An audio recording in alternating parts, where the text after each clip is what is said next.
when you think about it, foundations have no incentive to change.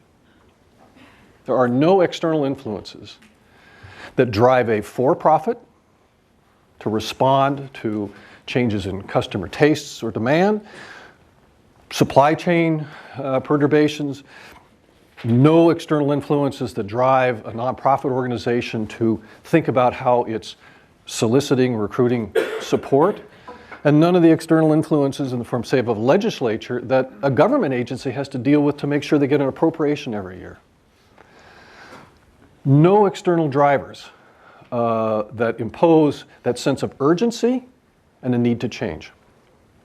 I was talking with a consultant not long ago who is very well known for his engagement with big business, actually, in driving strategy very fast in a rapidly changing external environment. And I've heard him speak, and I admire him enormously. I've read his books. And I said, "Gee, I'd love to have you come help me think about how I could position our foundation not as a grant maker." Foundations they make grants. It's like this grant-making machine, but as a change maker.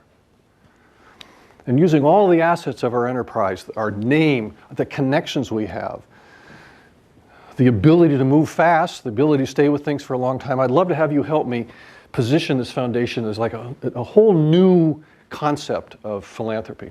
He said, "You know, I've worked with foundations, and I'm not going to do it anymore because they don't want to change."